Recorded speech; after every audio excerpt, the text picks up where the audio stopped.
अस्सलामुअलैकुम, a very very good morning to all of you new Pakistan. और मैं हूं आपकी मेज़बान नबीहा एजाज। इस उम्मीद के साथ प्रोग्राम का आगाज करते हैं कि जहां जहां हमारा प्रोग्राम देखा जा रहा है वहां आप तमाम लोग खैरियत से हैं, अच्छी सेहत में हैं, खुश व खुरम हैं और अच्छी जिंदगी गुजार रहे हैं। और जहां आप कहीं पर अगर कोई दुख तकलीफ कोई परेशानी है तो हमारी दुआ है कि अल्लाह ताला हम तमाम लोगों की मुश्किलें आसान करे। और भाई दुआ मांगनी चाहिए, खास करके जब अल्लाह ताला की रहमत बरस रही हो, उसकी रहमतें नाजिल हो रही हो।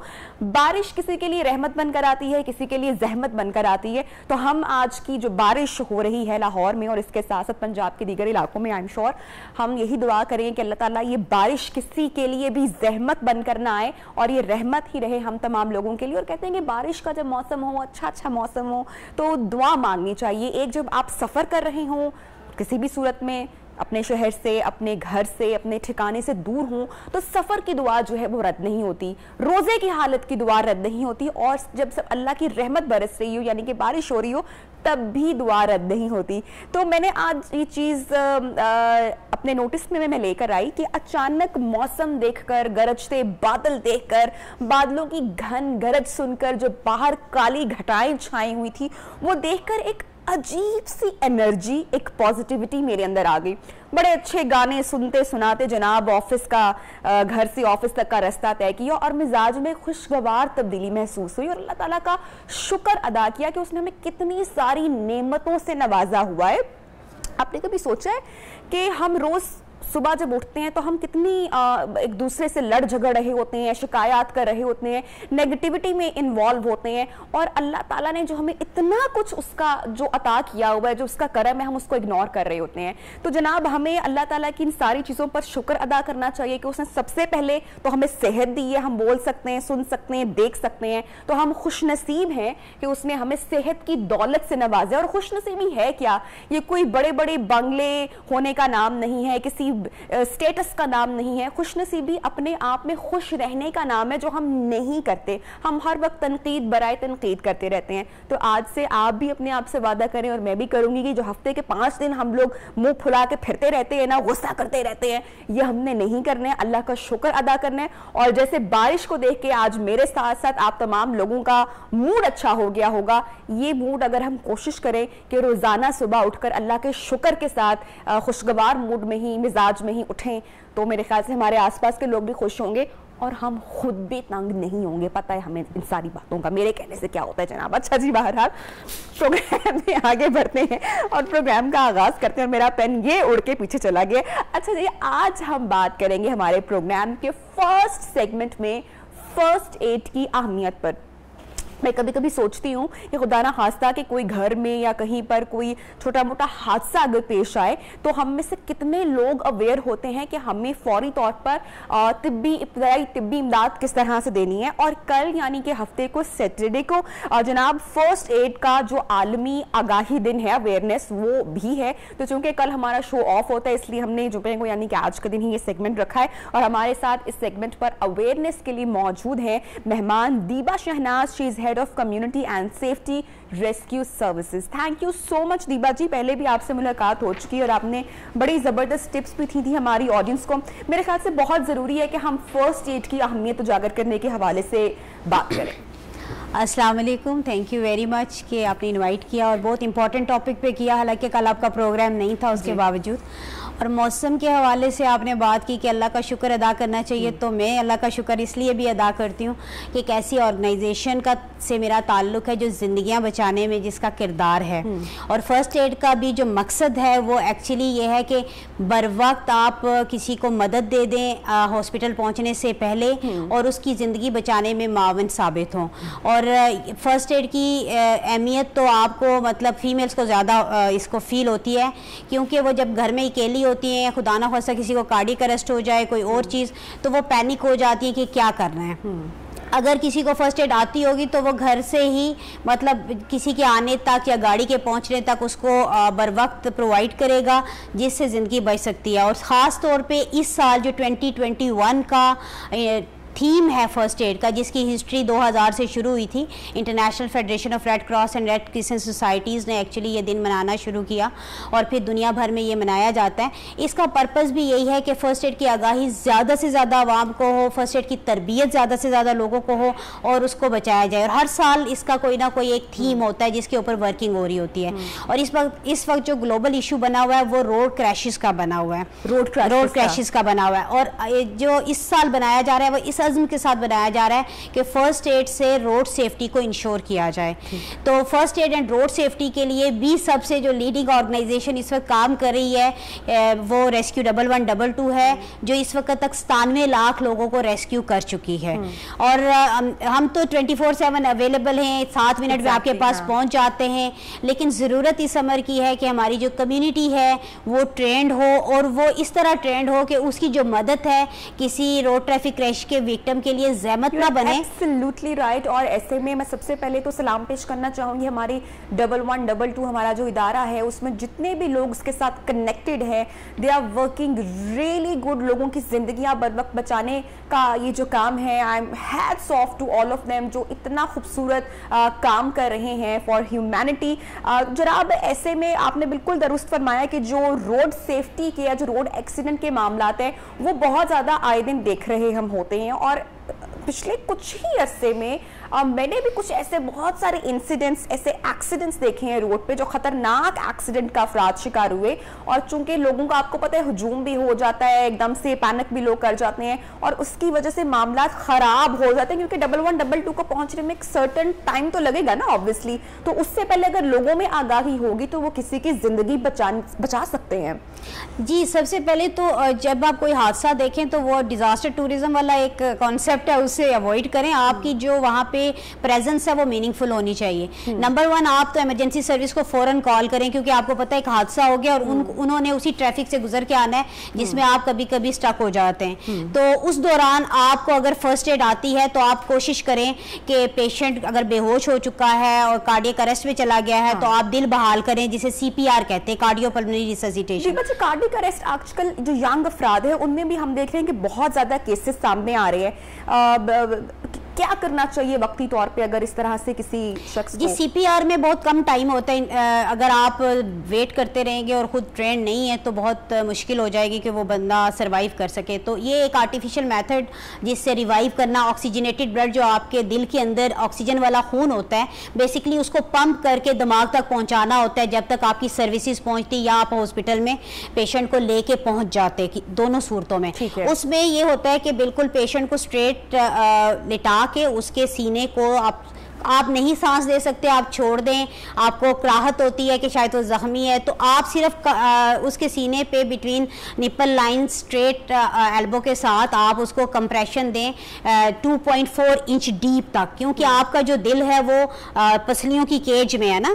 तो जब आप डीप उसे कंप्रेस करेंगे तो जो अंदर ब्लड है वो अंदर हरकत करके वो दिमाग तक पहुंचेगा। इस तरह प्रेशर का किस तरीके से ख्याल रखा जाएगा? प्रेशर का ख्याल इस तरह कि आपकी एल्बो स्ट्रेट होंगी। अगर आप बेंड करेंगे एल्बोस को तो आप खुद भी थक जाएंगे। और ये ऐसा CPR एक ऐसा प्रोसेस है कि अगर आप खाली हरकत कर रहे हैं अपने हाथों की और पेशेंट को तो कोई फायदा नहीं होना। प्रेशर जो है डीप करेंगे तो आपके हार्ट को हिट करेगा। तकरीबन कितनी देर तक ये हमने प्रोसीजर करना है? ये प्रोसीजर उस 3 कंडीशंस तक करना चाहिए। नंबर 1 कि आपके पास इमरजेंसी सर्विसेज आ जाए और आप उनको हैंड ओवर करो। नंबर 1 लेवल 2 नहीं आ जाता है जब तक आप हॉस्पिटल नहीं पहुंच जाते। ये प्रैक्टिस करते रहना मुसलसल, बिल्कुल करते रहना। ना सिर्फ 1122, कुछ सूबों में जहां पे 1122 नहीं है तो एम्बुलेंस सर्विस का जो स्टाफ ट्रेंड होता है, अगर वो पहुंचता है या कोई एम्बुलेंस, तो उसमें करते हुए आप हॉस्पिटल तक जाएं। यानी आपने अपनी सीनियर प्रोफेशनल्स को या डॉक्टर्स को पेशेंट हैंड ओवर CPR करते हुए करना है। नंबर 2, ये भी इस सूरत में भी छोड़ सकते हैं कि पेशेंट रिवाइव कर गया, फिर आप उसको रिकवरी पोजीशन यानी साइड पे करके, ताकि उसके मुंह में कोई लाभ वगैरह उल्टी वगैरह है तो वो सिक्रीट करके तो बाहर जाए, बजाय इसके कि उसके एयरवे को ब्लॉक करे। और इसी तरह से कि अगर पेशेंट रिवाइव करता है, आपके पास सर्विसेज पहुंचती हैं या आप हॉस्पिटल में पहुंचते हैं। लेकिन इस वक्त में जो चीज़ बताना चाहती हूँ वो इसकी इंपॉर्टेंस इस हवाले से भी है कि बाज़ दफ़ा आपने देखे होंगे इलेक्ट्रिक्यूशन के विक्टिम्स जो होते हैं, और ख़ास तौर पर जो वायर जो हमारे वापडा के भाई काम कर रहे होते हैं, तो वो बाज़ दफ़ा गिरते हैं हाई टेंशन वायर से और लोग क्या करते हैं, ये हमारा पर्सनल एक्सपीरियंस है, बहुत सी जगहों पे वो ना गड़ा खोदने की कोशिश करते हैं और मट्टी में दबाते हैं ऐसे लोगों को, जिसमें चांसेस बहुत मिनिमाइज हो जाते हैं कि आप टाइम वेस्ट कर रहे हैं। विक्टिम के पास इतना टाइम नहीं होता। इनिशियल फेज पे अगर आप इनिशियल फर्स्ट मिनट पे ज़ाया करते हैं तो आप उसके चांसेस कम कर रहे होते हैं, और इनिशियल फर्स्ट मिनट में आप सीपीआर स्टार्ट कर लेते हैं तो आप 30% आप इंक्रीज कर रहे होते हैं उसके सर्वाइवल रेट को। तो इसलिए आपने उस वक्त प्रोफेशनल्स को काम करने दें, गड़ा खोदने में, मट्टी में दबाने से, और ये चीज़ें करने को अवॉइड करें, क्योंकि ये कोई सर्टिफाइड या साइंटिफिकली सर्टिफाइड मेथड नहीं है। ये हो सकता है किसी दौर में लोग कर रहे हों और उसी को प्रैक्टिस कर रहे हैं। तो आप कार्डियोपल्मोनरी रिससिटेशन आर्टिफिशियल तरीके, मैनुअल तरीके से भी कर सकते हैं, और जब प्रोफेशनल्स आते हैं तो उनके पास एईडी मशीन होती है एम्बुलेंस के अंदर, जिससे वो सीपीआर करते हुए हॉस्पिटल लेके जाते हैं और सर्वाइवल रेट काफी बेहतर होता है। दीपा जी, बहुत जरूरी है कि हम लोग बात करें, चूंकि टाइम कम है, मेरी कोशिश है कि हम ज्यादा से ज्यादा जो फर्स्ट एड इब्तिदाई जो तिब्बी इमदाद है उससे मुतल्लिक हम बता सके। घर में अक्सर जलने के वाकयात भी बहुत ज्यादा होते हैं। ऐसे में यूजली लोग गलत प्रैक्टिस की वजह से पेशेंट को और नुकसान, उसकी जान को पहुंचा देते हैं। खुदा ना खास्ता अगर कोई जलने का वाकया घर में पेश आया है तो सबसे पहले क्या करना चाहिए? अच्छा, जलने से भी पहले मैं एक और बात करना चाहूँगी। 2 चीज़ों से डेथ ज़्यादा हो रही है। जो हमारा डाटा है ना इस वक्त, उसमें रोड ट्रैफिक क्रैशेस की तो चूँकि बात हो रही थी, और उसमें बाइकर्स आना है, कार क्रैश, उसमें सब 80% के करीब जो विक्टिम्स हैं वो उसमें मोटर बाइक इन्वॉल्व है। तो आई वुड रिक्वेस्ट के प्लीज जो हमारे होते हैं ट्रैफिक में, मैं इतना दुआएं मांग रही होती हूँ कि खुदारा ये अपनी जानों का ख्याल ही रखे। और जो जिग-जैग एक प्रैक्टिस की जाती है, जो कर्तव्य किए जाते हैं, भाई कर्तव्य मैं कहूंगी कि जो कर रहे होते हैं, और उसकी वजह से किसी की जान को नुकसान नहीं होगा, किसी गाड़ी वाले को नुकसान नहीं होगा। आप जनाब अपनी जान उसमें एक चीज और भी देखें कि आप खुद ट्रेवल करके अभी आई हैं, जो बाइकर्स होते हैं ना, उन्होंने आजकल वो जो ऊपर मिरर, साइड मिरर्स होते थे वो उतार के रख दिए हुए हैं, वन व्हीलिंग करते हैं, सम टाइम अपनी लेन का ख्याल नहीं रखते। तो ये प्रिवेंटेबल एक्सीडेंट्स हैं। दीपा जी, बहुत शुक्रिया, आपने टाइम निकाला हमारी ट्रांसमिशन के लिए। आई होप सो कि मेरे पास थोड़ा सा और टाइम होता कि हम इसके ऊपर गुफ्तगू कर सकते, बट इंशाल्लाह जनाब सून हम इसके ऊपर एक डिटेल सेगमेंट भी रखेंगे और बाकी जो पॉइंट्स हैं उनको भी हम टच करेंगे। एक छोटी सी हम ब्रेक और वक्फे की जानिब बढ़ रहे हैं। जब प्रोग्राम से ब्रेक से वापस आएंगे तो प्रोग्राम को आगे बढ़ाएंगे। Stay with us.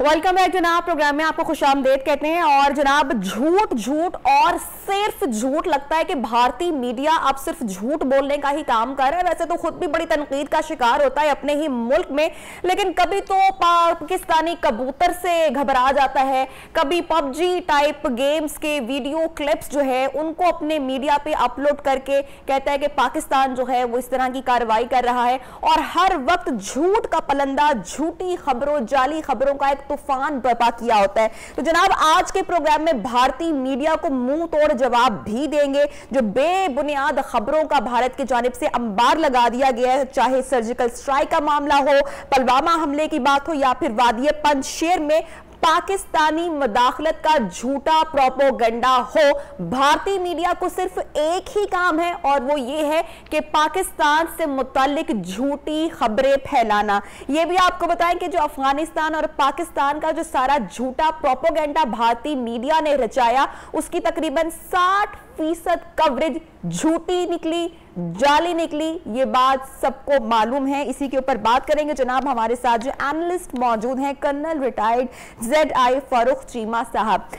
फारूक साहब, ये बात तो पूरी दुनिया जानती है कि हिंदुस्तान का मीडिया इस कदर झूठ बोल रहा है। ये सुनकर ना सिर्फ कभी कभी हंसी आती है, बल्कि कभी कभी दुख और अफसोस भी होता है, कभी कभी गुस्से की कैफियत भी हो जाती है। मुझे ये जानना है कि क्या हिंदुस्तान का जो ये झूठ है, क्या ये आलमी सतह पर बिक रहा है?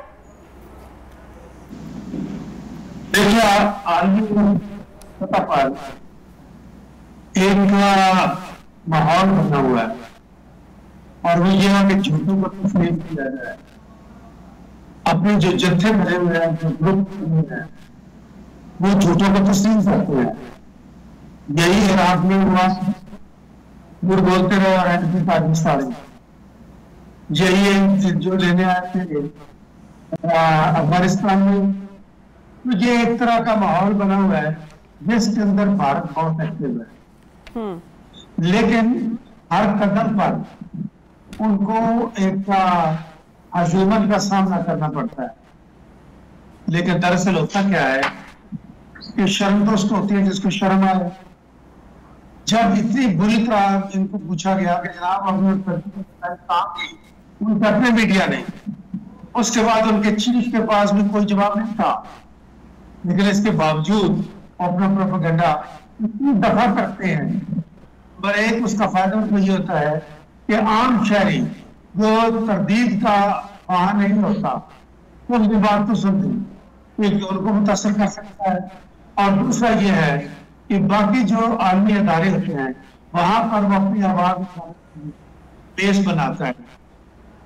अब बात यह है कि इसमें कोई शक और तस्लीम किया जा चुका। जब अमेरिका ने तस्लीम किया कि वो बुरी तरह से आए हैं तो हिंदुस्तान के पास उससे भी ज्यादा नुकसान हुआ है। यानी हिंदुस्तान को जितनी बुरी तरह निकाला गया, अब वो जवाब नहीं दे सकते। मैंने एक हिंदुस्तानी तजिया निकाल से पूछा था कि भाई आपका मिशन क्या था वहां जाने का, इसलिए कहते आपने तो कोई तकलीफ वाले वहां से नहीं होती, और फिर आप किस लिए आए वापस, और फिर ये इन्वेस्टमेंट किस लिए कर रही। तो वो उन्हीं के मीडिया में से किसी ने जवाब दिया था कि ये बिल्कुल ऐसे है जैसे गली में दो पहलवान लड़ रहे हो, एक बच्चा जाकर इनका वही हालत है। चीमा साहब, लेकिन जो रिपोर्ट देखिए सामने आई है जो इस वक्त, उसके मुताबिक जो गुज़श्ता 2 हफ्ते हैं उसके दौरान जो भारत के बड़े बड़े जो न्यूज नेटवर्क्स हैं, जिनका मैं नाम भी शेयर करना चाहूंगी यहाँ पर, जिसमें टाइम्स है, नाउ है एंड रिपब्लिक, इंडिया टुडे की अफगानिस्तान से जो मुतालिक झूठी खबरें फैलाई जा रही हैं, क्या कोई क्रेडिबिलिटी नहीं है इन न्यूज नेटवर्क्स की? बिल्कुल इनकी कोई क्रेडिबिलिटी नहीं है। ये रिपब्लिक तो बनाया ही है अर्नब गोस्वामी ने था, और मेरी उसके साथ उसी के चैनल पर मैं उसको फाट करता रहूँ, सीधा करता रहूँ, लेकिन वो फिर उसके बाद अपना रास्ता बदल लेते हैं। हमें देखना यह है, ये वो है इंडिया की एक मजबूरी, क्योंकि हिंदुस्तान मुख्तलिफ कौमों के साथ फॉल्ट लाइन होती है ना, मतलब ये जैसे जल्जले के बाद आती हैं तो जमीन के अंदर पड़ जाती है, वो किसी वक्त भी पड़ सकती है। हिंदुस्तान के अंदर फॉल्ट लाइन्स बहुत है, मजहब फॉल्ट लाइन है, इनकी जबान फॉल्ट लाइन है, इनके दरमियान में जो जात पात फॉल्ट लाइन है, और सबसे बढ़ के इनका जो तशद्दुद है, एक बहुत बड़ी फॉल्ट लाइन है। लिहाजा हिंदुस्तान ने अंदर से ही टूटना है, बाहर से शायद ना टूटे, और वो उस रास्ते पर चल चुके हैं। लिहाजा वो अपने लोगों को शांत करने के लिए उनकी जुबान में उनको ये सारा झूठ बोलना पड़ता है, ये उनकी मजबूरी है। और फिर वो बिलीव करते हैं कि झूठ इतना बोलो कि वो सच नजर आने लगती है। लेकिन हकीकत ये है कि अब ये जो हमारी इलेक्ट्रॉनिक मीडिया, इलेक्ट्रॉनिक प्रोसेस है, वो इस कदर दुनिया में फैल चुकी है कि झूठ ज्यादा देर नहीं चलता। अब दुनिया को साफ वादे हो चुका है कि वहां पर भारत ने गलती ना है, लेकिन उसको थपकी देकर उसका जो मास्टर अमेरिका है वो फिर इसको करने की कोशिश कर रहा है। उनके हाथ में वो दो लग गए हैं, जो अमरुल्ला और वो दूसरा उसका नाम है अमित शाह, वो उनके हाथ लग गए हैं। उसके बाद पहले जो अशरफ गनी वो जा चुका बाहर जी। ये जो आराम से निकल गए हैं इनको इस्तेमाल किया जाएगा। एंड आई पर्सनली फील कि पाकिस्तान को एक बहुत बड़े महाज का मीडिया, पाकिस्तान की मीडिया को एक बहुत बड़े महाज का सामना करना है। पाकिस्तान की एजेंसीज को, उनकी एजेंसीज का मुकाबला करना है कम अज कम 1 साल। मैं जो देख रहा हूँ 2022 का हिसाब है, ये तकरीबन हमारा इसी में ही गुजरेगा जब तक ये खत्म नहीं हो जाती चीजें। और इसके लिए 2 चीजों की जरूरत है।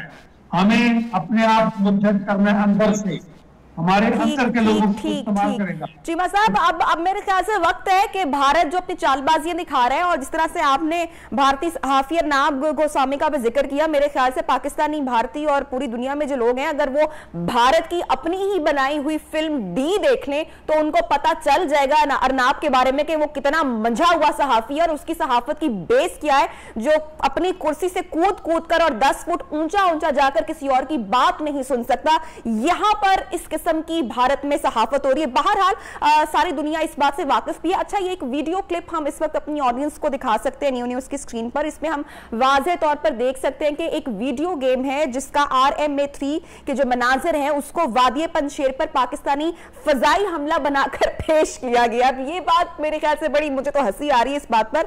और जो भारतीय दिफाई तज्जियाकार हैं वो अफगान तालिबान की फतह को पाकिस्तानी फौज से जोड़ने में मसरूफ हैं। आखिर हिंदुस्तान इस झूठे मकसद से या ये बात फैलाने से या इन जाली खबरों से हासिल क्या करना चाहता है सर? मैं ये आपसे जानना चाहती हूँ। मैं ये करता हूँ कि 1 अरब 30 करोड़ की आबादी में ज्यादा से ज्यादा 10 करोड़ होंगे जिन्होंने या इन चीजों को समझने की कोशिश करेंगे। बाकी जो 1 अरब 20 करोड़ आदमी है भारत के अपने, उनको ये मिसलीड करना, धोखा देने के लिए अपने लोगों को, ताकि वो बिलीव करें और आराम से रहें। क्योंकि भारत के अंदर मैंने कहा जो फॉल्ट लाइन्स हैं वो गुजरात खुद अब ज़ल्ज़ला के करीब है, तो ये इनको अपनी अंदरूनी यकजहती के लिए ये झूठ भी बोलेंगे और बाहर से मदद भी लेंगे झूठ की। इनकी एक मजबूरी भी बन चुकी है झूठ। इसका हमारा काम है इसको मुतवातर खोलते जाना। ये जो अर्नाब गोस्वामी की बात कर रहे थे, मैंने उसके चैनल पर उससे इतनी दफा कॉर्नर किया कि उसके बाद जवाब नहीं था। ऐसे परे कोई साफी नहीं है, ना कोई इंटेलेक्चुअल है ये जी। अब झूठ पे झूठ बोलने का तो कोई भी बोल सकता है। इसका आप एक ही तरीका होता है कि आप सच को दुनिया पर वाज़ेह करना है, सबसे इसका बेहतरीन तरीका ये होता है। दूसरी बात ये होती है कि हमारे अंदर से हमारे लीडर ऐसे बयानात ना दे जो भारत इस्तेमाल करता है। जी कर्नल साहब, बहुत शुक्रिया, आपने वक्त निकाला हमारी ट्रांसमिशन के लिए। और आप जैसे सहाफी और सीनियर जो एनालिस्ट हैं, आई एम श्योर कि वो भारत के झूठे प्रोपेगेंडे को जवाब देने के लिए और उनका जो ये उन्होंने नकाब ओढ़ रखा है, लबादा ओढ़ रखा है, उसको बेनकाब करने के लिए काफी हैं। जनाब, प्रोग्राम में यहाँ पर वक्त हुआ एक छोटे से वक्फे का, ब्रेक का। जब वापस आएंगे तो गुफ्तगू को, प्रोग्राम को आगे बढ़ाएंगे। It's stay with us.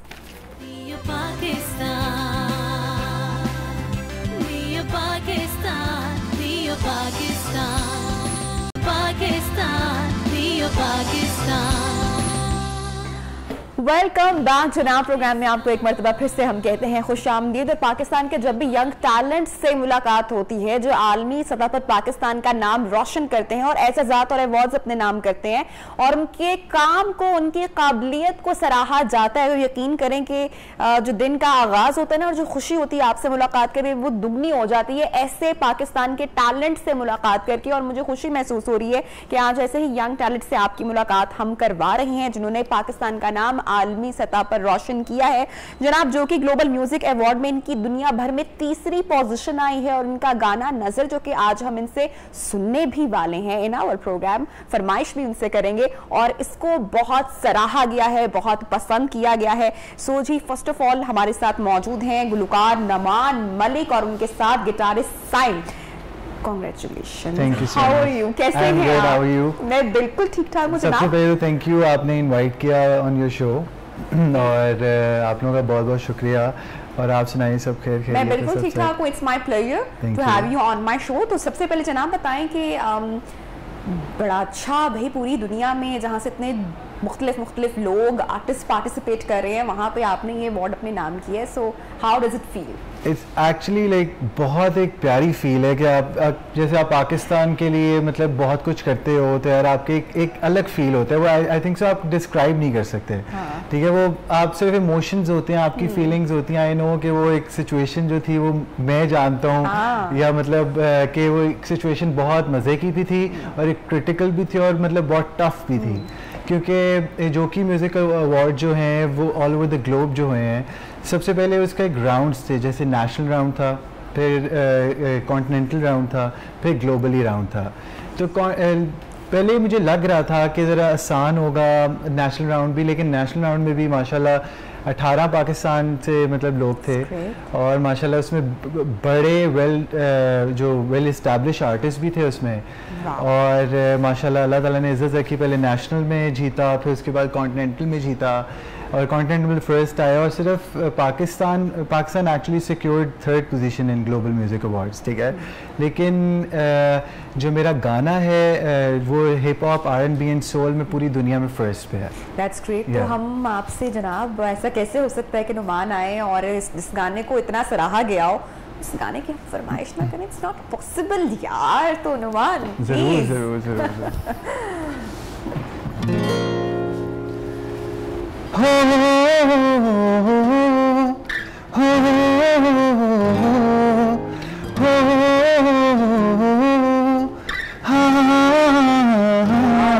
अख बंद होवे भावें खुलनी, चंद सुपने हाँ विच रहिंदी कुलनी, पंड खाबां दी बना के चाही फिरदा, तेरे दिल दे हाँ टेशना दा कुलनी, हथ जद भी दुआ लई उठ दिल बात तेरा नाम आउंदा ए, नजरां नूं नजर जे आवे ते सावनों भी साया आउंदा ए, नजरां नूं नजर जे आवे ते सावनों भी साया आउंदा ए।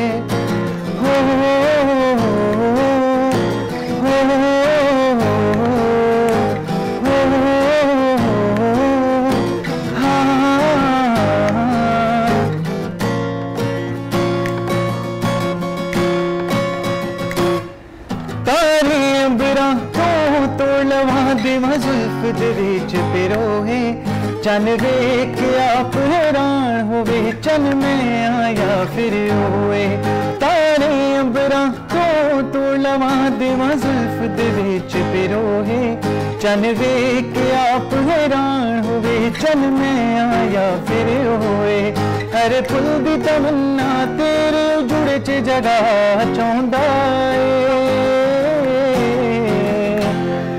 नजरां नूं नजर जे आवे ते सावनों भी साया आउंदा ए, नजरां नूं नजर जे आवे ते सावनों भी साया आउंदा ए, नजरां नूं नजर जे आवे ते सावनों भी साया आउंदा ए। क्या बात!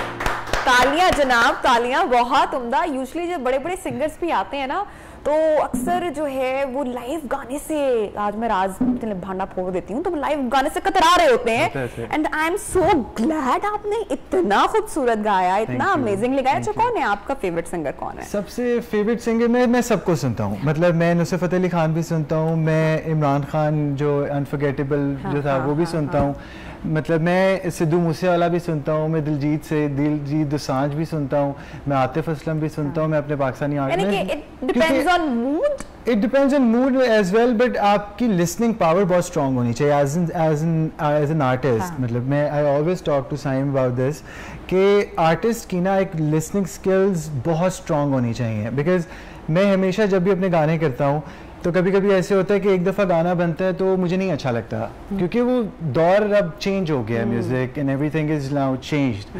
तो इस वजह से मैं कभी फिर उसके बाद दूसरा फिर से वही गाना दूसरी दफ़ा बनवाता हूँ, क्योंकि एक सेटिस्फैक्शन भी बहुत ज़रूरी होती है, और आपके जो लोग आपको सुन रहे होते हैं वो आपसे बहुत उम्मीदें रखते हैं, ठीक है, तो उनको एक अच्छा काम देना चाहिए, क्योंकि वो आप वेट कर रहे होते हैं। क्योंकि मेरे चैनल्स पे, मेरा यूट्यूब चैनल पे, मेरे इंस्टाग्राम चैनल पे, मेरे फेसबुक पेज पे एवरीबडी इज़ लाइक कि यार मतलब कब गाना आ रहा है, कब गाना आ रहा है, कब गाना आ रहा है। तो सब माशाल्लाह एक सपोर्ट भी बहुत ज़्यादा है लोगों की, फैमिली की बहुत बड़ी सपोर्ट है, दोस्तों की बहुत बड़ी सपोर्ट है। और पाकिस्तान में जो म्यूज़िक इंडस्ट्री है, they are going so good, अब तो बहुत अच्छा काम हो रहा है माशाल्लाह। काम अच्छा हो रहा है, लेकिन प्रोडक्टिव और क्वालिटी वाइज काम नहीं हो रहा। आप कहो कि क्वांटिटी, मतलब क्वांटिटी बहुत ज़्यादा है, ठीक है, लेकिन आप क्वालिटी कम है। हाँ। तो लेकिन आप जैसे लोग आ रहे हैं तो क्वालिटी आई एम श्योर अब बेहतर होगी। अच्छा, मुझे अपना कोई और जो आपका पसंदीदा गाना है वो मैं सुनना चाहूंगी। मेरा ही ठीक है, ओके।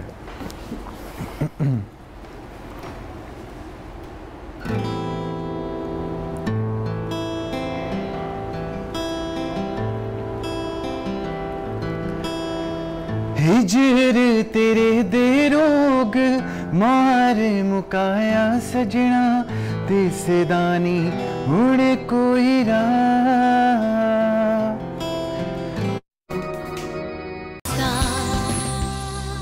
वेलकम बैक जनाब। प्रोग्राम में आपको एक मरतबा फिर से खुशामदीद कहते हैं, खासकर उन लोगों को जिन्होंने हमें अभी अभी ज्वाइन किया है। और जनाब क्रिकेट के हवालों से बड़ी बड़ी खबरें आ रही हैं, बड़ी बड़ी हलचल अभी इस वक्त मची हुई है।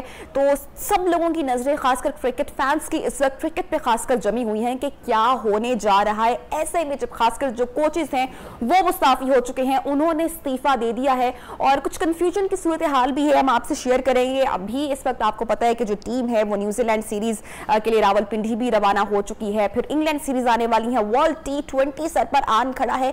ऐसे में क्या तब्दीलियां होने जा रही हैं, क्या मेजर चेंजेस आएंगे, इस हवाले से आज के सेगमेंट में बात करेंगे। और खासकर कप्तान बाबर आजम को खासी रिजर्वेशन जनाब दिखाई दे रही है, टीम सिलेक्शन पर उनको तहफ्फुजात थे, मुस्ताफी हो चुके हैं मिसबाहुल हक भी। अब क्या होगा देखना है। हमारे साथ जनाब जो एक्सपर्ट एनालिस्ट मौजूद हैं, तारुफ करवाते चलूं, चौधरी इरफान जहीर साहब स्पोर्ट्स तजियाकार हैं, इनसे बेहतरीन तजिया जनाब कौन पेश करेगा क्रिकेट के ऊपर, स्पोर्ट्स के ऊपर।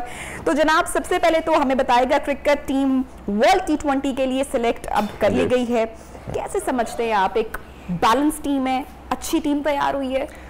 बिल्कुल बैलेंस नहीं है। जिस तरह मीडिया के ऊपर एक डिस्कशन हो रही है, कई सिलेक्शन के ऊपर क्वेश्चन मार्क है, वो बिल्कुल राइटली है। सबसे पहले अगर हम बैटिंग की बात करें तो बैटिंग में आपके सबसे जो मेन प्लेयर था T20 और ODI के अंदर हम देखें तो फखर जमान था। जिस तरह की उन्होंने आउटस्टैंडिंग इनिंग्स खेली और उनकी जब भी वो विकेट पे खड़े होते हैं मैच विनिंग इनिंग्स खेलते हैं। तो T20 के अंदर हमेशा आपके इम्पैक्ट प्लेयर आते हैं। मैंने मोहम्मद वसीम से भी यही क्वेश्चन किया प्रेस कॉन्फ्रेंस में कि इम्पैक्ट प्लेयर मैटर करता है जिसका स्ट्राइक रेट 170 या 170 से अबव हो। अभी हमारे जो प्लेयर हैं, अभी जैसे हम बात कर रहे हैं बाबर आजम की ओपनर है, फिर इसके साथ रिजवान है, आल दो के दोनों बड़े स्टेबल बैट्समैन हैं, लंबा खेलते हैं, बट स्ट्राइक रेट का इशू है। शुरू के पहले 10 ओवर के अंदर इनका स्ट्राइक रेट 100-115 के अंदर है, फिर उसके बाद अगर आप देखते हैं तो 125 से ऊपर जाते हैं। तो आपके 10-15 ओवर तो वैसे जाया हो गए, तो इम्पैक्ट तो डलेगा ही नहीं, ठीक है। फिर ये बाउंड्रीज बहुत कम लगाते हैं, खासतौर पे हम सिक्सेस की बात करें तो T20 क्रिकेट तो इंटायरली है ही बाउंड्रीज की क्रिकेट। तो एक फखर की बड़ा ज्यादा इस पे क्वेश्चन मार्क है, क्यों इंडक्ट नहीं किया, अगर रिजर्व में रखा गया। फिर शर्जील के ऊपर बात की जा रही है। शर्जील भी जिस तरह हम जानते हैं, जिस तरह की पावर हिटिंग करते हैं और ओपनर है, उन पे थोड़ी सी डिबेट जरूर की जा सकती है कि उनके फिटनेस की वजह है। अच्छा, अब फिटनेस के ऊपर बात करें तो सबसे बड़ा क्वेश्चन आता है आजम खान का। करेक्ट। किसी भी तरह की किसी भी एथलीट को आपने इस तरह की फिजिक के साथ नहीं देखा होगा। और खासी तनकीद का भी सामना करना पड़ेगा। जैसे आजम खान के सिलेक्शन की बात की जाए तो क्रिटिसिज्म बहुत ज्यादा मिल रहा है उनको। अब देखिए, अभी हार्डली 3 मैच खेले हैं और टोटल उन्होंने 6 स्कोर किया है। और अब अगर आप देखें तो उनको फिर जब ये भी क्वेश्चन किया गया मोहम्मद वसीम से, उन्होंने कहा जी सेकंड कीपर के तौर पे आपकी सबसे बड़ी कमोडिटी PSL है। PSL में अभी तक उन्होंने कीपिंग नहीं की, पाकिस्तान वनडे कप के अंदर उन्होंने की थी, लेकिन वैसे तो उनका कीपिंग कोई एक्सपीरियंस नहीं है। फिर अगर आप ये देखते हैं कि आपने मिडिल ऑर्डर के अंदर उनको यूज करना चाह रहे थे, फिर मिडिल ऑर्डर के अंदर भी बात कर लेते हैं। मिडिल ऑर्डर के अंदर आपने खुशदिल शाह और आसिफ अली को डाला, दोनों डोमेस्टिक में अच्छा परफॉर्म करते हैं, इंटरनेशनल सर्किट पे जब भी आते हैं तो हमने देखा उनसे परफॉर्मेंस नहीं होती, उनकी एवरेज भी हमने देखे काफी बिलो बार है। तो फिर हमें ये देखना पड़ेगा ऐसा कौन सा प्लेयर है जो अच्छा परफॉर्म कर सकता है। फिर यूई कंडीशन होना चाहिए था इनकी जगह। जी, मैं वही कह रहा हूँ, इन कंडीशन के अंदर यूई कंडीशन के अंदर सबसे अच्छा जो स्ट्राइक रेट और जो फिनिशर है वो शोएब मलिक है। शोएब मलिक, ठीक है। और अभी रिसेंटली भी अगर हम करंट फॉर्म की भी बात करते हैं, जी सीनियर भी है, और वो जब खड़े होते हैं तो वो स्पिनर को बहुत अच्छा खेलते हैं।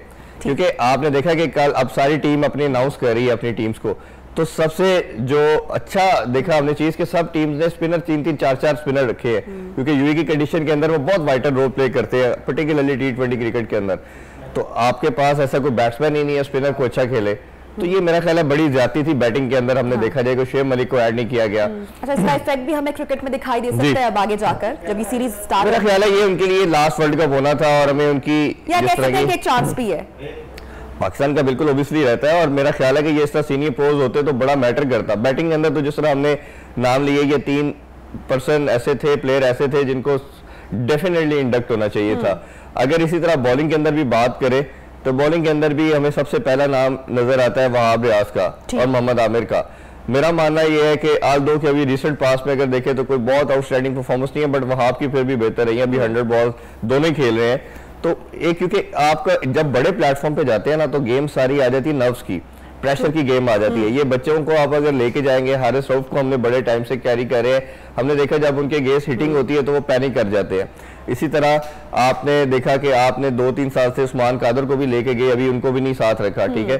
फिर धानी आपका PSL पे नंबर 1 बॉलर था, बड़ा जिक्र किया जा रहा था कि तीनों फॉर्मेट में आएगा, उनको भी रिजर्व में रखा। तो ये कई चीजों के अंदर कंफ्यूजन का शिकार थी। आपने तो इस तरह लगा कि जिस तरह के 15 का स्क्वाड को फिल किया आपने, कोई गेम प्लानिंग, कुछ अवेयरनेस, जो किस तरह की विकेट्स होंगी उस पर होमवर्क नहीं किया। मोहम्मद आमिर से भी मेरी बात हो रही थी कि अब ओब्वियसली जैसे उनका एक स्टांस था कि जब तक ये कोचेस है वकार यूनुस और मिसबाह हक मैं नहीं खेलूंगा, अब वो जा चुके हैं तो ही इज अवेलेबल।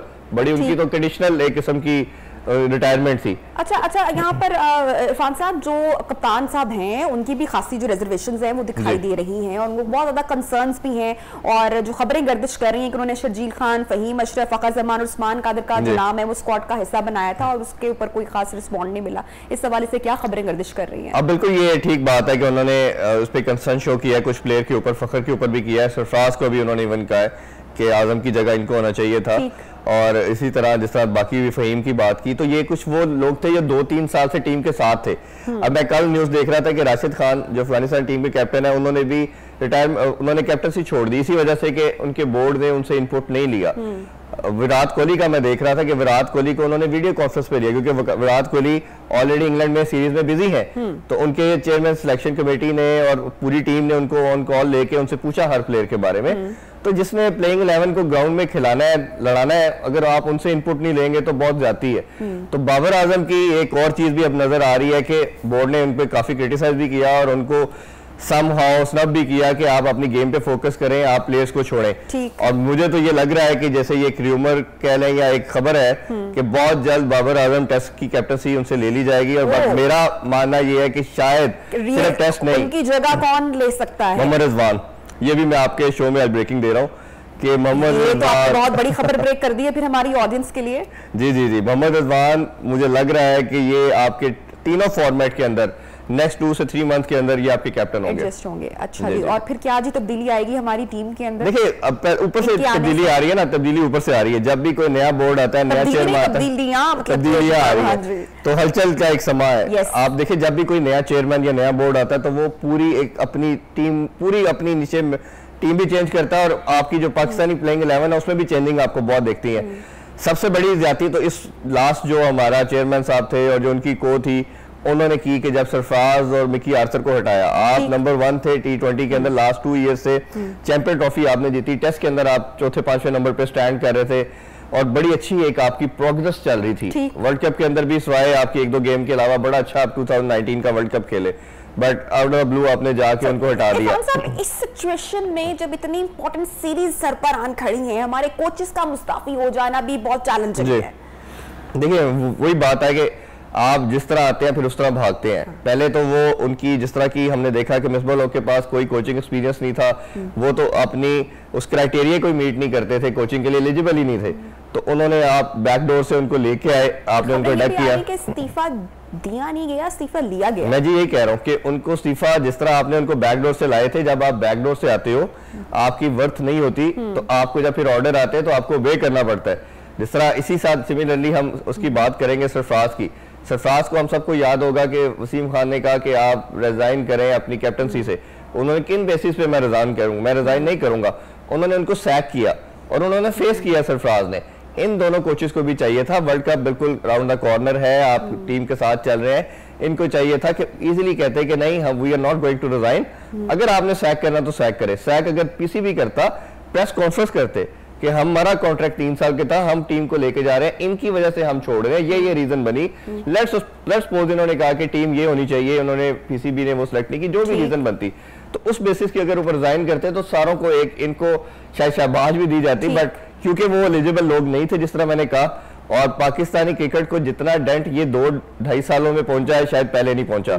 और मेरा ख्याल है कि ये डिसीजन की हद तक देखा जाए तो ठीक डिसीजन है इनको हटाना, क्योंकि इन्होंने काफी ज्यादा डेंट किया। वसीम अकरम साहब ने भी कोचिंग से जो है वो जान छुड़ाई है, फिर शोएब अख्तर से मुतालिक जो कमेंट सामने आ रहा है, कुछ गर्मा गर्मी भी लग रही है, ये सारा क्या मामला है? देखिए जितना मैं वसीम अकरम को जानता हूँ वो शायद अपना टाइम अपनी फैमिली को देना चाहते हैं और इन चीजों में वो अगर आप रिसेंटली ऑस्ट्रेलिया भी पहुंचे हुए थे और पहुंचे वो फाइनेंशियली अपनी इन चीजों से बहुत ज्यादा अर्न कर लेते हैं, लेकिन स्ट्रेस से शायद दूर रहना चाहते हैं। हाँ, ये स्ट्रेस भी बहुत ज्यादा क्योंकि प्रेशर भी आप पे बहुत ज्यादा आता है। हमने देखा है कि बातें तो सारे बड़ी बड़ी करते हैं लेकिन जब सीट की बारी आती है तो कहते हैं जी हमें चेयरमैन से नीचे कोई ओहदा नहीं चाहिए। अच्छा, अब देखना ये पड़ेगा अगर आपने नेशन को सर्व करना है। मैं मिसाल देता हूँ आपको राहुल द्रविड़ की, जैसे उन्होंने रिटायरमेंट ली, उन्होंने अपने बोर्ड को कहा कि मुझे आप अंडर 19 दे, मैं इसकी कोचिंग करता हूँ।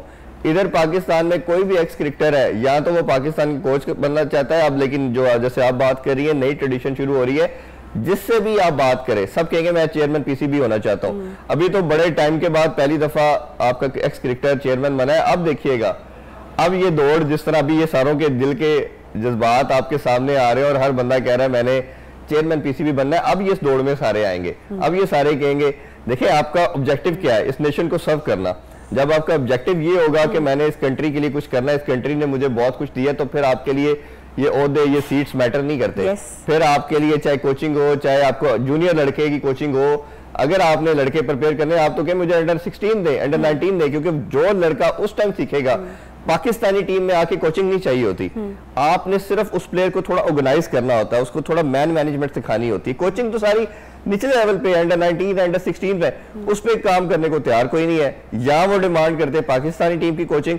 अब तो मैंने जैसे कहा कि अब पाकिस्तान की कोचिंग से भी ये गए, अब तो वो सारे के सारे कह रहे हैं जी हमें या सीईओ लगाया जाए या चेयरमैन पीसीबी लगाया जाए। तो अब ये बड़ा अनफॉर्चुनेट है। और कोचिंग की बात करें तो कोचिंग के ऊपर भी आप जो एक चीज तो कंफर्म नजर आ रही है, वो पीरियड ऑफ टाइम ये डिसाइड हो चुका है कि आपका फॉरेन कोच होगा। हमने देखा है जब भी लोकल कोच आता है तो वो नेपोटिज्म का शिकार हो जाता है, वो फेवरेटिज्म का शिकार हो जाता है, वो अपनी मर्जी के बंदों के लाता है। उसकी जो ट्रेनिंग है अपने कुछ इस सवाल से भी गौर फिक्र अब शुरू हो चुका है कि अगर फॉरेन से कोई आएगा तो कौन से नाम होंगे? इसमें पीटर मॉरिस का नाम सबसे पहले आ रहा है। पीटर मॉरिस जो इंग्लैंड के हैं, फिर टॉम मोडी का भी ऑस्ट्रेलियन है। बट मेरा मानना यह है कि आपकी पहली चॉइस जो होनी चाहिए वो कोशिश करनी चाहिए एंडी फ्लावर की। बट एंडी फ्लावर से मैंने खुद भी बात की है, वो इंटरेस्टेड नहीं है। वो भी इसी तरह अपनी फैमिली को टाइम और शॉर्ट कोचिंग, यानी कि जो बड़ी बड़ी तब्दीलियां हैं। लेकिन गैरी क्रिस्टन एक ऐसा नाम है जो मैं रिकमेंड करूंगा पीसीबी को कि किसी तरह उनको मिला के ले आए तो पाकिस्तानी टीम बेहतर हो जाएगी। That's amazing. Thank you so much Irfan साहब, आपने टाइम निकाला हमारी ट्रांसमिशन के लिए। और स्पोर्ट्स और जो क्रिकेट सीरीज अभी सरपरान खड़ी है उसके हवाले से आप अपनी राय से इजहार कर रहे थे। बोर्ड में जनाब बड़ी बड़ी तब्दीलियां लग रहा है आने वाली हैं और टीम में भी क्या तब्दीलियां होंगी तो आने वाला वक्त बताएगा। लेकिन एट दी एंड जो भी फैसले किए जाए वो पाकिस्तान और हमारी क्रिकेट के लिए और क्रिकेट फैंस के लिए जो है जनाब खुशाइंद हो और अच्छे हों। इसके साथ ही प्रोग्राम में वक्त लेंगे, छोटी सी ब्रेक का वक्फा है जनाब, फिर वापस आते हैं, प्रोग्राम को आगे बढ़ाते हैं, साथ रहिएगा।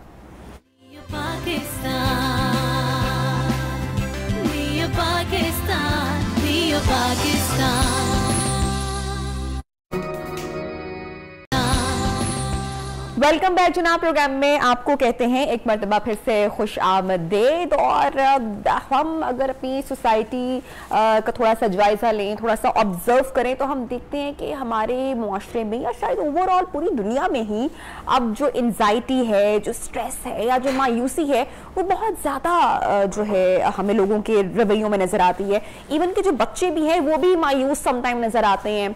और एक वानाबी कल्चर भी है जिसकी वजह से लोग बहुत डिप्रेस हो जाते हैं। दौड़ एक लगी हुई है, हर बंदा हर कुछ हासिल करने की दौड़ में लगा हुआ है। जब वो अचीव नहीं कर पाता तो उसके बाद वो डिप्रेशन का शिकार हो जाता है। अच्छा, डिप्रेशन या मायूसी का शिकार जो लोग होते हैं उनमें से कुछ लोग तो उससे लड़ते हैं जिंदगी में और फाइट करते हैं और उठ खड़े होते हैं और आगे बढ़ते हैं। लेकिन कुछ लोग जिंदगी की ये दौड़ हार बैठते हैं और अपनी जिंदगी का ही खात्मा कर लेते हैं। तो जनाब आज दुनिया भर में खुदकुशी से बचाव का आलमी दिन, इस हवाले से आगाही के हवाले से बात की जा रही है। इसलिए हमने अपना सेगमेंट आज का खासकर डिजाइन किया है कि जो खुदकुशी की वजूहात हैं और जिस तरह के लोग होते हैं जो डिप्रेस्ड जाहिर तौर पर दिखाई देते हैं उनके लिए हम क्या कर सकते हैं। हमारे साथ जो गेस्ट स्पीकर मौजूद हैं जनाब डॉक्टर आरिफ सिद्दीकी साहब, is a great motivational speaker, उस्ताद भी हैं और आज हम इनसे बात करेंगे। सर, जैसे कि मैंने अपने इंट्रो में बात की कि जब खुदकुशी कोई शख्स करता है तो क्या मायूसी, डिप्रेशन, एंजाइटी ही उसके पीछे वजह होती है या दीगर वजूहात भी हैं? ये मेजर वजूहात हैं। इसके पीछे लो सेल्फ एस्टीम भी है, एहसास से कमतरी भी है। आपकी सोसाइटी की जो चीज़ें आपको ज़बरदस्ती इम्पोज की जाती हैं, हत्ता कि जो पोइट्री वो पढ़ रहा है वो भी शामिल है उसमें, जिसमें बताया जाता है कि इससे ऐसे जीने से मर जाना ही बेहतर है। तो वो जब पढ़ता है तो अल्फाज का असर तो होता है ना आपके ऊपर।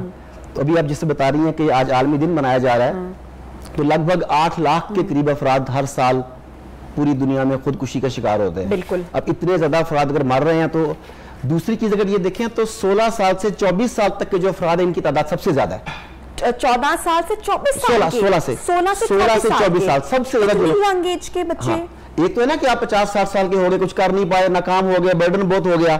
अब जो जज्बाती एज है 16 to 24 सबसे ज्यादा तादाद इनकी है, क्योंकि इमोशनल इंस्टेबिलिटी। मेडिकल साइंस में ये भी कहते हैं कि आपकी बॉडी हार्मोन्स चेंज और फुल जज्बात आपके होते हैं और आप अपने इमोशंस भी कंट्रोल नहीं कर पाते, तो ये सबसे खतरनाक यानी कि टाइम है। और इसमें अगर इनके प्रॉपर सुपरविजन नहीं है, पेरेंट्स की, टीचर्स की, फैमिली के बुजुर्गों की, इदारों की, तो डेफिनेटली फिर बच्चा अपनी मर्जी के इकदाम उठाता है। अच्छा। और नतीजा वो निकलता है जिसकी तरफ हम अभी इशारा कर रहे हैं। अच्छा डॉक्टर साहब, इसमें एक और चीज जो कि काबिल गौर है वो ये है कि मर्दों की निस्बत खवातीन की खुदकुशी करने की जो शरह है वो ज्यादा दिखाई दे रही है।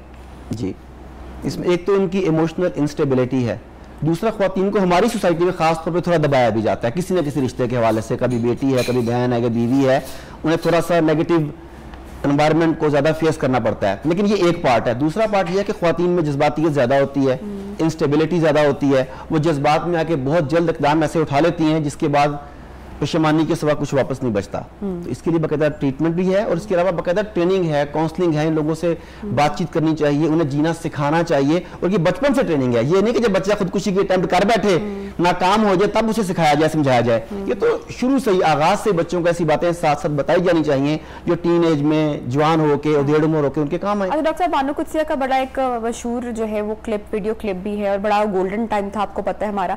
वो बड़ी प्यारी बात कहती है और मैं हमेशा अक्सर शेयर करती हूँ जब भी रिलेटेबल बात हम लोग कर रहे होते हैं, तो वो कहते हैं कि हम लोगों ने इतनी अफसानवी और किताबी बातें हमने अपने बच्चों को सिखाई, हमारा टीवी भी इतना ज्यादा कमर्शियल है, लेकिन हमने कभी अपने बच्चों को ये नहीं सिखाया कि अगर तुम जिंदगी में फेल हो जाओगे तो तुम्हें दोबारा जिंदगी में आगे कैसे बढ़ना है। अगर तुम्हारी बेटी की तलाक हो जाएगी तो हमने उसको ये नहीं बताया कि तुम्हें आगे अगर तुम्हारा एक्सीडेंट हो जाएगा, तुम्हारी हाथ पैर अगर उसमें टूट जाते हैं, तुम्हारी सेहत का कोई नुकसान होता है, तो हमें ये नहीं पता कि हमें दोबारा आगे जिंदगी में कैसे बढ़ना है। तो वाकई हमारी जिंदगी इतनी भागम दौड़, गहमा गहमी और कमर्शियल हो चुकी हैं चीजें कि हमें वाकई ही इन चीजों की तरबियत नहीं दी जाती, जिसकी वजह से डिप्रेशन इतना बढ़ चुका है। बिल्कुल ऐसी है, इस ट्रेनिंग की जरूरत है और उस ट्रेनिंग के साथ साथ उस एनवायरनमेंट, जैसे बात एनवायरनमेंट की जरूरत है। हम लोगों ने इस चीज को एक तो फैशन बना लिया है। हाँ। कि फलाने ने जज्बात में आके खुदकुशी कर ली, अब सारे मेरे पास आएंगे, इज़हार हमदर्दी करेंगे, अफसोस करेंगे, मैं लोगों से वो सिंपैथी लूंगी या लूंगा, इसके नतीजे में मैं अट्रैक्शन लूंगी। अच्छा, अट्रैक्शन सीकर्स भी हरकतें करते हैं सिर्फ अट्रैक्शन लेने के लिए, एमिन की गोलियां खा ली अट्रैक्शन लेने के लिए, और उन्हें अंदाजा भी नहीं होता बाज़ औक़ात कि इसका नतीजा बाद में क्या निकलेगा। अच्छा, उनका ख्याल होता है कि 2, 4, 6 घंटे बाद मुझे बचा लिया जाएगा, उसके बाद मैं सारी जिंदगी इमोशनली ब्लैकमेल कर सकूंगा। वो चीजें बड़ी कॉमन होती हैं और शादीशुदा कपल्स में हम देखते हैं कि बहुत ज्यादा, एक तो अपनी नब्ज काट लेना, वो भी खावंद की मौजूदगी में, और दूसरा नींद की गोलियां खा लेना। अब I know it's a serious topic और ये चीज है, लेकिन इट्स वेरी कॉमन, ऐसा होता है बहुत ज्यादा, क्योंकि इन दोनों में बचने के चांस काफी ज्यादा होते हैं ना। फौरन हाथों पट्टी बांध दी जाती है, गोलियां खिलाई है, 2-4 घंटे के बाद जाके मैदा वाश कर दिया उन्होंने, उसके बाद सारी जिंदगी के लिए आपने उसके ऊपर एक इमोशनल बर्डन डाल दिया लाइफ पार्टनर के ऊपर। खवातीन देखिए उस इमोशनल ट्रॉमा में होती है, जैसे कि आपने बात की जज्बातियत, तो ये खवातीन ज्यादा इमोशनल या ज्यादा वो उसमें टची होती हैं। मुझे बताएगा कि जज्बातियत पे जो है वो काबू पाने का भी कोई तरीका है कि अगर आप बहुत इमोशनल हो रहे हैं और आपके जज्बात आपके काबू में नहीं है, so what we have to do? देखिए, सबसे पहले तो है कि हर चीज को थोड़ा सा लिंगर ऑन कर देंगे, आज नहीं कल इस पे फैसला करूंगा। आपने अगर गोलियां खानी ही हैं, आपने तैयार हो चुकी है, नब्ज काटने पे तैयार हो चुकी है, सिर्फ इतना कर लें कल। कहते हैं कि time is best healer but worst beautician. ये हीलिंग बहुत अच्छी करता है लेकिन शक्ल सूरत बिगाड़ देता है। तो अगर आप थोड़ा सा टाइम दे दें कि मैं आज की बजाय कल इस पे बात कर लूंगी, कल ये हरकत कर लूंगी या कर लूंगा, तो 90% आपके मामला यहीं पर खत्म हो जाते हैं। दूसरी चीज है कम्युनिकेशन। जब आप अपने अंदर अंदर उबलती रहती हैं, जो उबलते रहते हैं, गुबार अंदर जमा होता रहता है, उसका कहीं बाहर उसका आप उसे एग्जॉस्ट नहीं कर पा रहे, तो फिर आप फट जाते हैं। अगर आप बात करें, बेशक लाइफ पार्टनर से प्रॉब्लम है, बच्चों से प्रॉब्लम है, दोस्त से प्रॉब्लम है, टीचर से प्रॉब्लम है, जिससे भी है, आप बातचीत क्यों नहीं करते? कम्युनिकेशन सबसे बड़ा टूल है, आगे जाने का भी और पीछे खींचने का भी, प्रॉब्लम में जाने का भी, प्रॉब्लम से निकालने का भी। तो कम्युनिकेशन क्यों नहीं करते? ये प्रॉब्लम्स वहां पे पेश आ रहा है जहां कम्युनिकेट नहीं किया पा रहा। बच्चे ने खुदकुशी की क्यों? कि वो वालिदैन को सही कम्युनिकेट नहीं कर पा रहा। लाइफ पार्टनर ने की क्यों? कि वो अपनी सही बात को कन्वे नहीं कर पा रही। तो प्रॉब्लम कम्युनिकेशन की है। ठीक, डॉक्टर साहब, अक्सर हम साइकोलॉजिकल टेस्ट पर भी हमारी होती हैं, तो उसमें भी अक्सर जो साइकोलॉजिस्ट है वो आपसे ये सवाल पूछते हैं कि क्या आपके जहन में कभी खुदकुशी करने का ख्याल आता है, और उसके बेस पर भी काफ़ी जजमेंट की जाती है। और मैं जितने भी हमारी ऑडियंस इस वक्त हमारा ये शो देख रही है, अगर कोई शख्स डिप्रेस है तो ऐसे बहुत से लोग होंगे जिनके जहन में ये ख्याल आता होगा कि यार मैं ज़िंदगी बड़ी कठिन है, बड़ी मुश्किल है, बड़ी दुश्वारी है, इसमें तो मैंने काश मैं ख़त्म हो जाऊं और सारे झमेले भी ख़त्म हो जाएं। जिन ऐसे लोगों के जहन में ऐसे ख्यालात उभरते हैं या आते हैं, उनको फौरी तौर पर क्या करना चाहिए? देखिए, सबसे पहले तो जैसा कि मैंने कहा कि बात करें, बातचीत करें, उस चीज को अपने अंदर ना रखें, प्रॉपर हेल्प लें या अपने प्यारों से बात करें, दोनों जो आपके पास फर्स्ट अवेलेबिलिटी है। पहली चीज तो ये, आप मेरे पास हैं, मुझे आपसे बात कर लेनी चाहिए। उसके बाद फिर जो मेरे करीब 3 लोग हैं, जब मौका मिले उनके पास जाऊं, आपको काउंसलर से मिलना चाहिए, यानी साइकोलॉजिस्ट से मिलना चाहिए जो आपकी बातचीत समझे। आपको अपनी एनवायरनमेंट को क्लीन रखना चाहिए। एनवायरनमेंट में ऐसी कोई चीज नहीं होनी चाहिए कि आप फौरी तौर पर इश्तियाल में आके वो अपने ऊपर फायर कर लें। इवन जो लोग गन्स रखते हैं, हमारे पास गन्स होते हैं, उसका असूल है कि गोलियां ज्यादा रखें, मैगजीन ज्यादा रखें, गन ज्यादा रखें। आपकी सेफ्टी के लिए जरूरी है ये चीजें। इसी तरीके से अगर आप अल्लाह से लॉ लगाते हैं, देखिए अगर आप मेडिटेशन करते हैं, मुराकबा करते हैं, इबादत में अपना दिल लगाते हैं, तो आपके मनफी जज्बात जो खुद ब खुद दब जाते हैं। वो लोग, अब देखिए अपने मजहबी तबके की जानिब से खुदकुशी की कितनी खबरें सुनी होंगी, क्योंकि वो प्रेशर को बर्दाश्त करते हैं। उन्हें पता है कि अल्लाह ताला कुरान पाक में कहता है कि तुम्हें जिस मुश्किल में डाला गया, उससे निपटने के उसके इक्वल अगर मज़हब की बात करें तो वैसे भी हराम है, हमारे दिन तो वैसे भी खुदकुशी पता है। एग्जैक्टली, ये जो हराम है तो बच्चे को भी पता है, बड़े को भी पता है, लेकिन मजहबी तबके में खुदकुशी क्यों नहीं हो रही? इसकी वजह यह है कि वो प्रेशर को बर्दाश्त कर पा रहे हैं। उन्हें पता है कि कुरान पाक में उसूल दिया गया है कि जिस मुश्किल में डाला गया उससे निपटने के लिए उसके इक्वलेंट स्किल्स भी दिए गए, एबिलिटी भी दी गई है। तो उससे थैंक यू कि मुझे इस मुश्किल में डाला, अब मैं इससे निकल भी सकता हूं। तो खुदकुशी वहां पर होगी जब आपका अल्लाह से कनेक्शन कमजोर होगा। खुदकुशी तब होगी जब आप अपने अंदर को पहचान नहीं सकेंगे। खुदकुशी तब होगी जब आप आइसोलेट हो जाएंगे। आप आज सोशल मीडिया पे बैठे हुए हैं, 2 मिलियन फॉलोअर्स हैं, लेकिन 20 लोग आपके पास नहीं है। ये आइसोलेशन है ना आपके साथ साथ, ये आइसोलेशन। फिर अभी आप ब्रेक में बात कर रहे थे कि होस्ट के ऊपर कितनी ज्यादा तनकीद की जाती है, एक गलती हो जाए तो पूरी दुनिया की मलामतें उसके ऊपर जमा हो जाती हैं। अब आप एक अच्छा प्रोग्राम करके गई हैं, उसके बाद एक मिस्टेक होगी, हजार लोगों ने उसके बाद हाई कर दी, बिल्कुल ऐसे। उसके बाद आपके मूड क्या होता है, आपका डिप्रेशन की स्टेट क्या चली जाती है, अब उसको जेहन में क्या चल रहा होता है, ये सारी चीजें हैं। अब आप वो कमेंट्स देख रही हैं, सिर्फ वो 20 लोग जो आपके आसपास बैठे हुए हैं, जो एक्चुअली मैटर करते हैं, जिनकी वैल्यू है, उनके कमेंट्स को आप भूल नहीं सोच रहे। बिल्कुल। तो आइसोलेशन भी इसकी तरफ लेके जाती है। अच्छा डॉक्टर साहब, अक्सर बच्चे जो हैं वो अपने इम्तिहानात का बर्डन नहीं सह पाते हैं, कुछ शादियां टूट जाती हैं, कुछ लोग वो नहीं सह पाते हैं, मोहब्बत में नाकामी हो जाती है, घरेलू या ससुराल के जो तनाज़ात होते हैं वो बढ़ जाते हैं, बहुत सारी रीजंस भी हैं। जब हम जिंदगी में गिरते हैं या ठोकर खाते हैं या हारते हैं, तो अपने आप को स्टेबल कैसे करना है? अच्छा, इसमें एक तो अपनी जो मोहब्बत में नाकामी या पसंद की शादी में नाकामी और नंबर वाली बात की, ये तो मैं कहना चाहूँगा साथ कि ये हमारे सेल्फ क्रिएटेड है। जो मोहब्बत में नाकामी की वजह से खुदकुशी की कोशिश होती है, ये खुदकुशी होती है, आप यकीन मानिए कि 90% हम जबरदस्ती खुद पे मोहब्बत तारी करते हैं। वो होती नहीं है हमें, हम उसे तारी करते हैं, उसका तरीकाकार है। मतलब मुझे कोई अपोजिट जेंडर की पसंद आया तो पहले मैं उसे देख रहा हूँ, सोच रहा हूँ, फिर दोस्तों से बातें कर रहा हूँ, अकेला बैठ के सोच रहा हूँ, उस तरह के म्यूजिक लगा के बैठा हुआ हूँ, उस तरह की पोएट्री सुन रहा हूँ। फिर क्या हुआ, मैंने कहीं से तस्वीर हासिल कर ली, अब मैं बार बार वाह, फिर थोड़ी देर के बाद फिर उसे वॉलपेपर पे लगाया हुआ है, मैंने उसे स्क्रीन सेवर पे लगाया हुआ है। ये क्या है? ये रीइंफोर्समेंट है। आपको मुसलसल अपने आप को एक मैसेज दे रहे हैं कि मैं इसके बगैर नहीं जी सकता, और आप कह भी यही रहे हैं कि मैं इसके बगैर नहीं जी सकता, मैं इसके बगैर नहीं जी सकता। आपका माइंड आपका स्लेव है। अब जो माइंड को कहते हैं, माइंड ने उसे फॉलो करना है। अब आपने कहा मैं इसके बगैर नहीं जी सकता, स्लेव का की मजाल है कि वो आका को कहे कि नो, स्लेव कहेगा यस। आप कहते हैं अगर ये ना मिली तो मैं मर जाऊंगा, कहते हैं यस, ये पड़ा जहर, ये पड़ी गोली। आपने खुद अपनी माइंड मेकिंग करनी है, अपने आपने खुद मैसेज दिया। उसके बाद जो 10% खुदकुशी, ये तो तारी किया।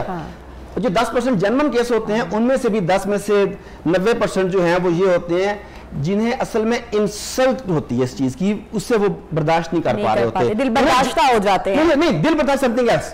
मेरी इससे शादी नहीं हो सकी, ये एक अलग बात है। अच्छा, मैं इस जिल्लत को नहीं उठा पा रहा कि इसने मुझे ठुकराया। ओह, और इसके जैसे बहुत सारे क्राइम भी होते हैं, वो एक अदर जिल्लत को नहीं उठाना। बहुत शुक्रिया, आपने टाइम निकाला हमारी ट्रांसमिशन के लिए। और इसके साथ ही before I close this segment में भी पैगाम देना चाहूंगी कि अगर आपके आसपास कोई ऐसा शख्स है, आपका फैमिली मेंबर है, आपका दोस्त है, आपका प्यार है, अगर वो आपसे इस तरह के ख्यालात का इजहार करता है कि काश बस जिंदगी खत्म हो जाए और मैं थक गया हूं, तो मेक श्योर कि आपके उस दोस्त को, उस प्यारे को हेल्प की जरूरत है और इस जुमले को, इस शख्स को आपने संजीदगी से लेना है।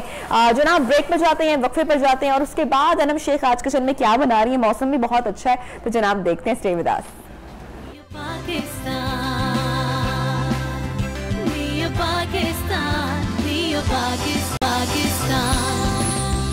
वेलकम बैक जनाब। प्रोग्राम में आपको कहते हैं एक मरतबा फिर से खुशामदीद। लास्ट सेगमेंट है, किचन सेगमेंट है और अनम आज डेली की तरह आप क्या बनाने जा रहे हैं? बिल्कुल, आज हम बनाने जा रहे हैं रूह अफ़ज़ा मिंट लेमनेड। तो आपको पता है आज बाहर वेदर कितना अच्छा है और आपको इस तरह का कोई ठंडा, वो भी रूह अफ़ज़ा के साथ कि बहुत सारी गर्म चीजों का भी इस्तेमाल होगा, समोसे पकौड़े भी बनाए जाएंगे। बिल्कुल, उसके साथ एक अच्छा कंप्लीट वो कहते हैं ना एक कॉम्बिनेशन, वो होगा ये। तो उसके जो इंग्रेडिएंट्स देख लेते हैं, बड़े ही सिंपल इंग्रेडिएंट्स हैं। सबसे पहला मेन इंग्रेडिएंट हमारा रूह अफ़ज़ा, उसमें जाएगा मिंट, उसके अंदर जाएगा लेमन स्लाइसिस, काला नमक, तुख मलंगा थोड़ा सा ऐड करूंगी सिर्फ फ्लेवर देने के लिए। उसके बाद कोई भी व्हाइट सोडा, कुछ भी ठीक कुछ है, भी आप ले सकते हैं, या कोई भी क्लब सोडा जो स्पार्कलिंग वाटर होता है वो भी आप ऐड कर सकते हैं। तो सिंपल जो है, जैसे कि आपको पता है कि रूह अफ़ज़ा जो है हमारा वो सब्जियों के अर्क और क्या कहते हैं फूलों के अर्क से बना हुआ है। उसमें खीरा और खीरा, संतरा, अनार और गुलाब की पत्तियों का अर्क के साथ जो है ये बना हुआ है। तो नबिया साथ साथ इसको करते हैं स्टार्ट सिंपल। सबसे पहले हम लेंगे तकरीबन 1 गिलास के करीब पानी। ओके, 1 गिलास पानी जी, 1 गिलास पानी ले लिया हमने।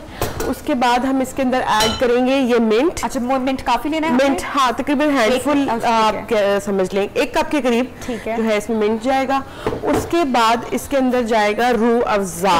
रूह अफ़ज़ा तकरीबन इसमें ऐड करेंगे 2 से 3 टेबल स्पून। और अगर आप चाहें, आपको मीठा ज्यादा पसंद है तो आप ज्यादा भी कर सकते हैं। ठीक है जी, ये चला गया। एक तो इससे कलर बड़ा अच्छा आता है, और चीनी वगैरह की भी बिल्कुल। आपको पता है कि रूह अफ़ज़ा एक कंप्लीट इंग्रेडिएंट है, उसके लिए हमें बिल्कुल भी कोई भी और शुगर का कंटेंट डालने की जरूरत नहीं। ड्रिंक के बाद में ऐड कर लेंगे जी बिल्कुल। उसके बाद हम इसके अंदर ऐड करेंगे लेमन जूस। ठीक है, ठीक है। अगर आप चाहें तो फ्रेश भी ऐड कर सकते हैं, ये आपके पास ऑप्शनल है, अपनी मर्जी आपकी। ठीक है। उसके बाद की क्या ही बात है, बिल्कुल फ्रेश की क्या बात है। उसके बाद हम इसके अंदर ऐड करेंगे काला नमक। ठीक है, ये भी ऑप्शनल है, आप चाहें तो दूसरा जो रेगुलर नमक होता है वो भी ऐड कर सकते हैं। पानी और ऐड कर रहे हैं जी, पानी थोड़ा सा और ऐड करूंगी। ठीक है, तकरीबन 2 गिलास हमने जी बनाने हैं। 2 गिलास। अब हम इसको मिक्स कर लेते हैं। बिल्कुल, इसको अच्छी तरीके से इसको ब्लेंड करेंगे।